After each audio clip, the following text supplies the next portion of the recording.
Assalamualaikum sahabat ND di seluruh tanah air, apa kabar? Semoga sahabat yang beriman selalu sehat walafiat dalam lindungan Allah Subhanahu wa Ta'ala. Amin. Topik menarik seputar dunia Islam yang akan kita bahas kali ini adalah konsep peradilan dalam ajaran Islam.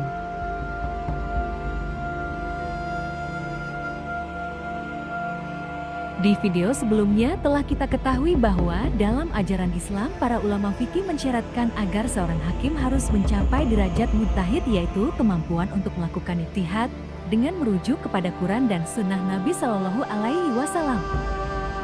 Selain itu, seorang hakim juga harus mengetahui pendapat para ulama terdahulu, kesepakatan apa yang pernah dibuat dan apa saja yang menjadi perdebatan, menguasai bahasa Arab, memahami qiyas. Seorang mukallaf laki-laki adil dapat mendengar, melihat dan berbicara. Para ulama mengatakan bahwa orang yang tidak layak memutuskan suatu perkara tidak boleh memutuskan perkara. Jika ia tetap bersikeras memutuskan perkara itu, maka ia berdosa dan putusannya tidak perlu dilaksanakan. Tidak peduli putusan itu benar atau salah. Karena jika putusan itu benar, maka hanya sebuah kebetulan dan tidak digali dari sumber yang syar'i. Dalam hal ini, dia telah melakukan pembangkangan dalam semua putusannya, entah putusannya itu salah atau benar, dan semua putusannya ditolak tanpa kecuali.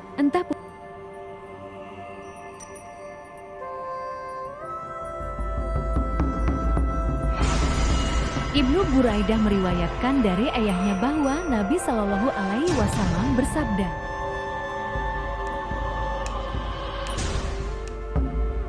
hakim itu ada tiga, satu masuk surga dan dua masuk neraka.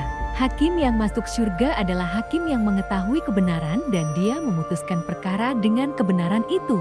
Hakim yang mengetahui kebenaran tetapi dia menyimpang dari kebenaran dalam memutuskan perkara, maka ia masuk neraka.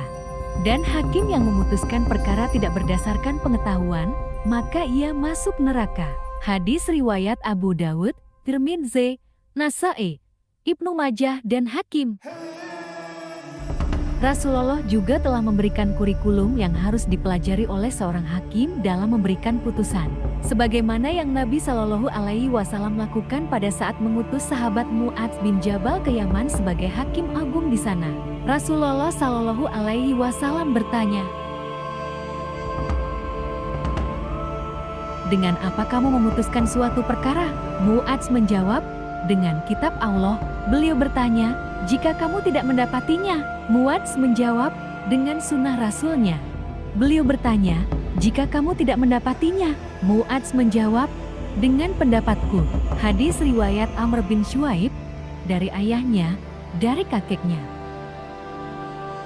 Selama seorang hakim selalu mencari yang benar, maka ia mendapatkan pahala, meskipun putusan yang diambilnya salah. Mengenai hal ini Imam Al-Hatabi berkata, pahala yang didapat orang yang salah adalah karena upayanya dalam mencari kebenaran, karena upayanya itu termasuk ibadah.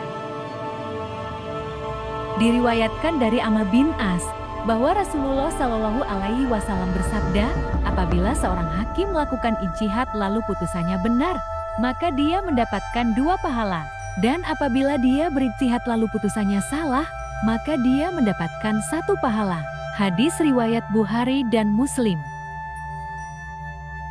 Yang demikian ini berlaku untuk orang yang sudah sampai derajat mujtahid, yang menguasai sarana ijtihad, mengetahui sumber hukum dan prinsip qiyas. Sedangkan untuk orang yang tidak mencapai derajat mujtahid, maka dia telah memaksakan diri dan kesalahannya tak termaafkan dan yang demikian. Nah, sekarang semakin jelaskan bahwa untuk menjadi seorang hakim tidak sembarangan. Karena itu sahabat yang beriman kita doakan semoga para hakim dan pemimpin di negeri ini adalah pemimpin dan hakim yang cinta keadilan. Amin. Semoga bermanfaat. Terima kasih telah menonton. Terima kasih.